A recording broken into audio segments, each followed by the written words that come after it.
What's up, guys? Welcome to Daily Dose of Reddit. This is your host, that is musically inclined at times, the Musical Zach, and today's subreddit is r/PettyRevenge. Alright, this story's called Don't Throw My Laundry on the Floor. This story takes place this last January when I was a college student living in dorms. My dorm didn't have any laundry facilities, so I was forced to walk across the street to use the facilities in another dorm. On one such night, I had decided to kill two birds with one stone, murderer, and had planned a late night of studying while I waited for my laundry. I went across the street, deposited my clothes in the laundry, and returned to my dorm. Because of the long walk back to move my laundry, I was about 5 minutes late past the end of my cycle. But of course, some butthole had decided to take out my clothes and throw my wet laundry all over the disgusting floor and taken the machine for himself. To those of you who say it was my own fault, there were many other places they could have put my clothes, with which I would have been totally fine.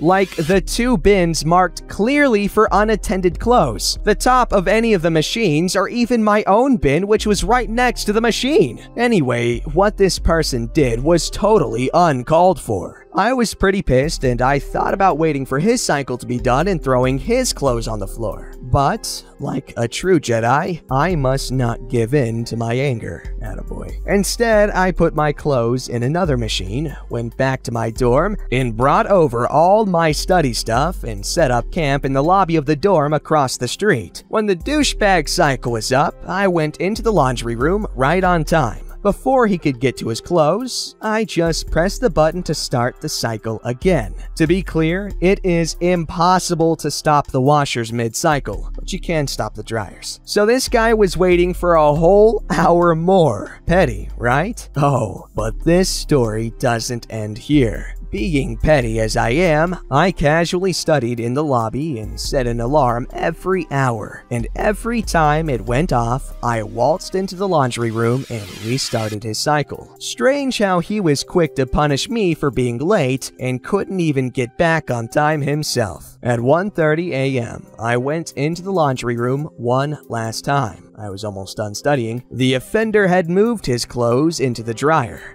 Nice try. I just stopped the dryer cycle and moved his clothes right back into the same washer and started another cycle. Then I gathered my things, including my own clean laundry, and went to sleep. As I drifted off into that realm of eternal bliss, I was comforted by the knowledge that this douchebag was gonna be doing his laundry until at least 3 a.m. on a weeknight. Don't touch my crap. Update. Oh my god, y'all are so sweet. I sincerely hope this brings you as much evil joy as it did me, and that this post helps end laundry terrorism in the world. Thank you for the awards, beautiful people. You know what? That was very creative what you did. Congratulations. This story's called I Ruined My Bully's One Chance at Making Friends and Being Accepted. All through middle school, there was this one girl who was several years older than me, Margaret, who rode my school bus, who really had it out for my Japanese-American family. Every morning, when my 5 siblings and I would get on the bus, she would start yelling at us from the back of the bus, "Hey, it's the Asians!" and other random meaningless crap,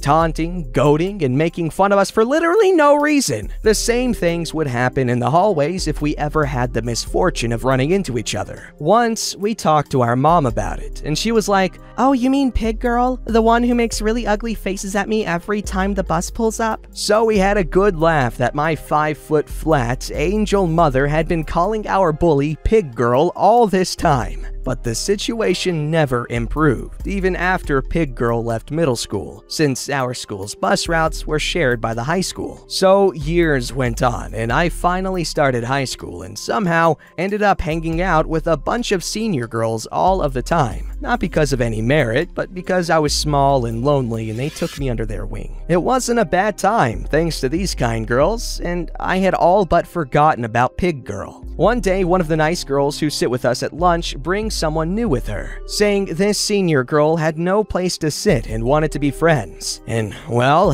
what do you know? It's good old Pig Girl. Looking back, I wish I had been nice and understanding. She was probably just taking out pent-up emotions from being lonely and having family problems on easy targets like my family of small people. But alas, I didn't. When Pig Girl was introduced to us, I put on a really nice and welcoming act, knowing I had her in the palm of my hand. I immediately said something along the lines of, "Hi, do you remember me from the bus?" And she responded uncomfortably in the response. I had her sit next to me. I then struck up a jovial conversation with the entire table about how much Pig Girl had bullied my family and I, laughing about it as if it were just some funny story from the past. All of the nice girls were trying to smile and go along with the joke, but were obviously uncomfortable, shooting odd looks at this newcomer. Pig Girl, on the other hand, looked like she was sitting on hot coals. After telling my funny story and expressing how much of a living hell Pig Girl had made middle school for me,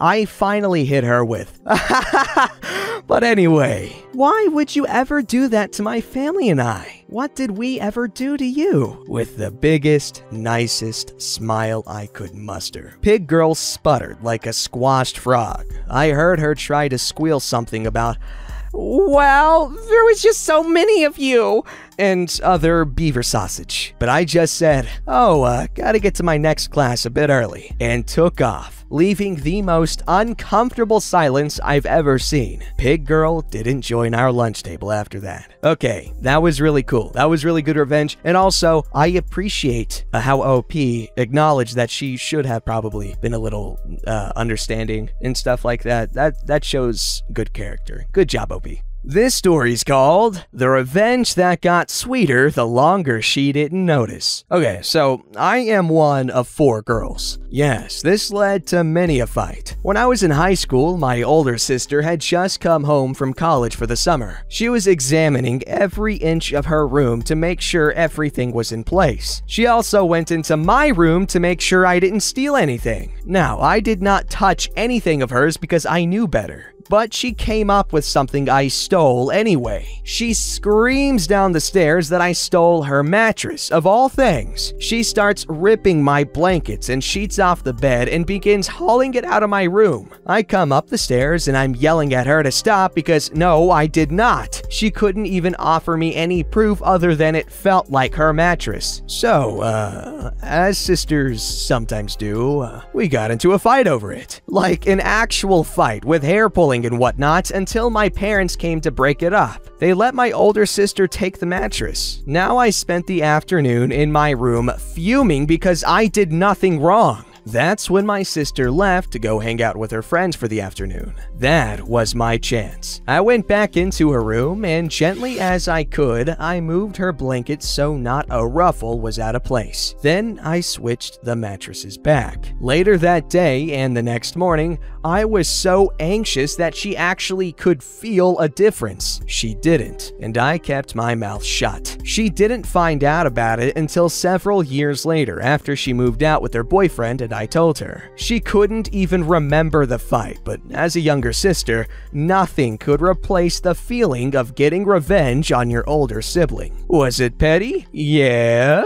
But it's still a favorite memory. You know what? That is an actually really cute story. But stop fighting.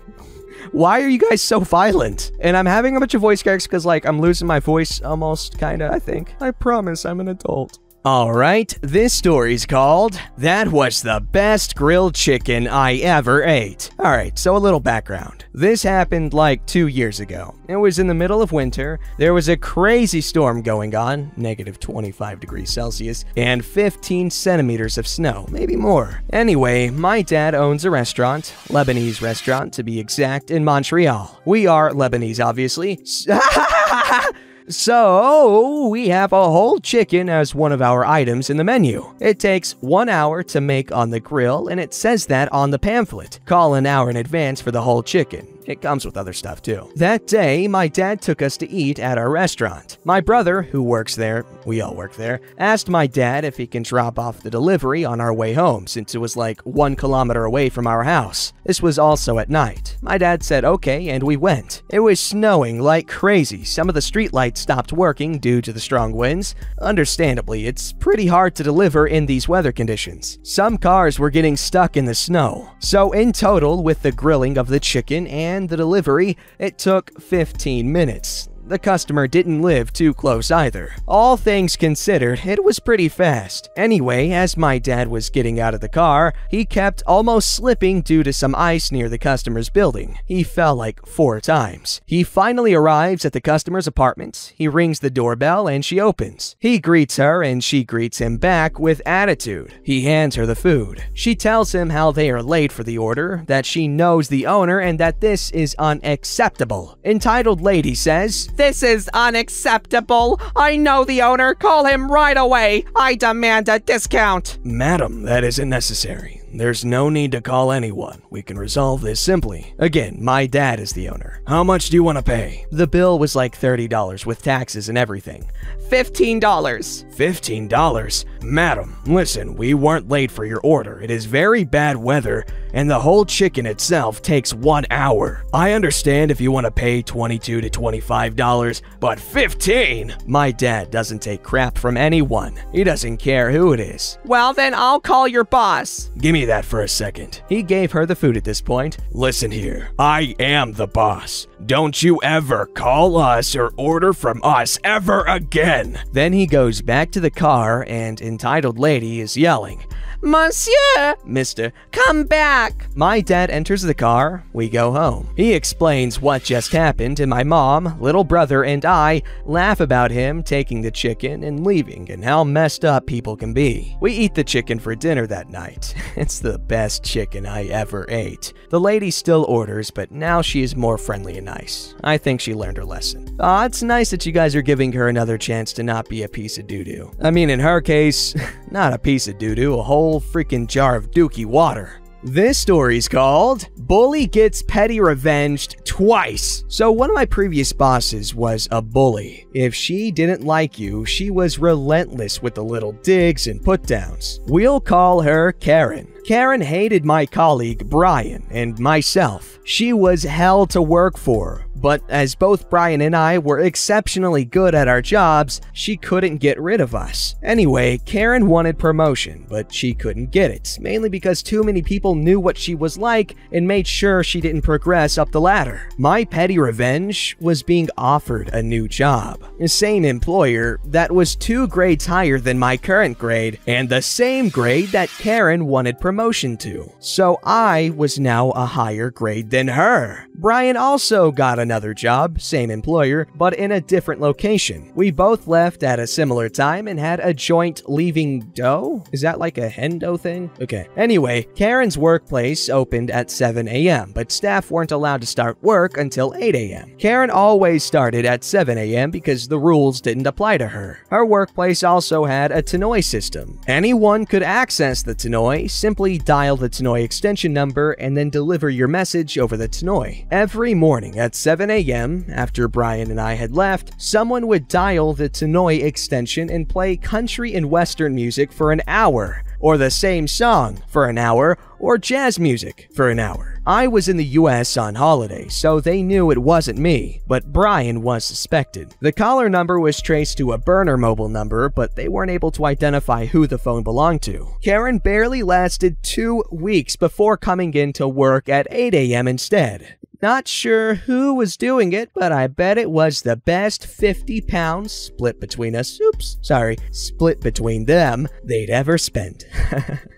That was cool. Alright, this story's called Badmouth Me and Assume I Don't Speak the Language? I'll kill you with kindness. Obligatory, I'm on mobile, sorry for the formatting. I am a light-skinned Latina American and I lived in Korea for a couple of years during university and grad school, as my major was Korean interpretation and translation. During my time in Korea, I was lucky enough to attend music shows from time to time. For the K-pop uninitiated, music shows are free to enter, provided you have at least one of three items. A copy of the album of the group you're coming to see. B, proof of purchase of the album digitally on one of the approved music vendors in Korea. Or C, the official light stick from the most recent concert. Priority entry was always given to official fan club members who had all three, then fan club members who had two of the three, and then fan club members who had one. After that came non-members in the same priority tier. The group I had come to see hadn't opened official fan club registration in almost a decade, so the group's management decided to do away with the fan club priority and did it on a first-come, first-served basis, but kept the whole 3 items go first, then 2, then 1 thing. I had all 3, and I got there early, so I got a good spot in line. These queues often had us waiting outside for hours while the previous round of filming finished up.